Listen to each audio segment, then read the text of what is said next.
As the American Hotel and Lodging Association celebrates 100 years of hospitality, we look back on the events and innovations that have shaped our rich history. To be a hotelier in 1910 at one of the 10,000 hotels nationwide meant serving guests who most likely shared a room with a complete stranger and waited in line for a bathroom. As railroads crisscrossed the country, air travel was becoming a reality. But with progress came problems, including deadbeats, check forgers, dishonest and undesirable employees, and crooks of all descriptions. To cope with these and other issues, an organization later to be known as the American Hotel Association was formed on January 31, 1910 in Chicago. A few years later, the scope was broadened to include promotional, legislative, and educational programs. The Roaring Twenties constituted a golden age for the industry as some of the most venerable hotels opened their doors. The association broadened its reach and partnered with state associations that held similar goals. President Coolidge helped the industry grow even more by signing the American Highway System Bill, and motels quickly sprang up, giving rise to an iconic American architecture. The industry, however, soon felt the effects of the Great Depression. Occupancy rates tumbled to their lowest point in recorded history. By 1932, nearly 3/4 of the nation's hotels were in financial trouble. But providing service was still a way of life for hoteliers.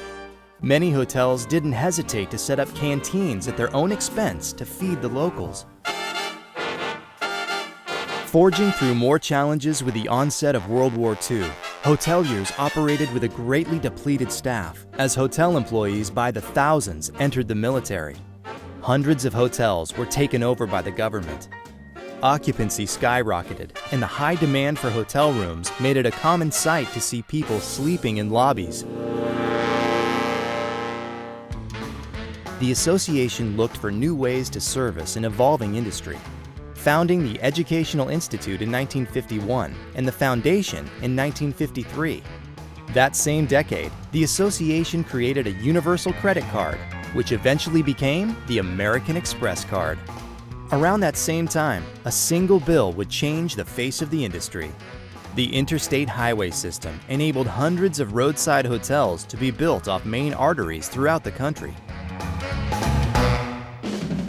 Competition began to increase, spawning improvements in an array of both customer service and guest amenities, including the first in-room minibar. And the innovations continued. All-suite properties were introduced, and limited service properties began to multiply. For the first time, motels outnumbered hotels. To heighten guest satisfaction, hotels began offering in-room movies and toll-free phone numbers. In New York City, where the association had been since it began, we decided we had to move because of the expense. And we thought that we ought to look at Washington and then other cities and other places that tried to talk us into their city, because it was a big deal back then. Facing high inflation and interest rates, the industry continued exploring innovative niche products focused on price, facility, and services. This gave rise to the birth of the boutique hotel, which forever changed the industry's landscape. By 1997, the industry enjoyed a net profit of $17 billion, more than that of the previous 10 years combined. And an entirely new way of doing business took the industry by storm, making reservations online. I think the way that reservations are made have changed a lot. If you think about 40, 50 years ago, most of us received reservations through the voice channel, through the phone. And about 15 years ago, many brands started launching their websites. And today, those websites, along with other electronic channels, account for 80% of the business that the brands deliver to the hotels. The internet has really changed the way we do business. But the industry fell from this peak performance in 2000 with the burst of the dot-com bubble and the impact of 9/11. As the industry regained its footing, hotels once again sought innovation as a way to attract guests. The infamous bed wars, in-room Wi-Fi, and the greening of the industry all personify hoteliers' quest to offer an experience to complement guests' lifestyles. The future for our industry, I think, is in the hiring of talented employees at all levels. And I think it's incumbent upon us all to reach out to colleges, universities, high schools, the parents of the children, to let them know that we have a very professional industry with over 285 career opportunities, that it can be wealth generating, entrepreneurial, they can actually own hotels or pieces of hotels, and we need good line level employees as well as management and senior management. I think what the industry needs to do for the future is focus on its people and inclusion.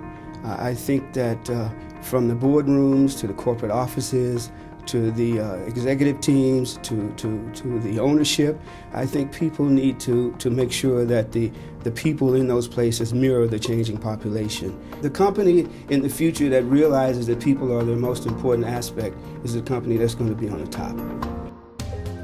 To be a hotelier in 2010 at one of the 45,000 hotels nationwide means viewing the next 100 years as a continuation of our legacy, and one that builds a better tomorrow for all those whom the industry touches.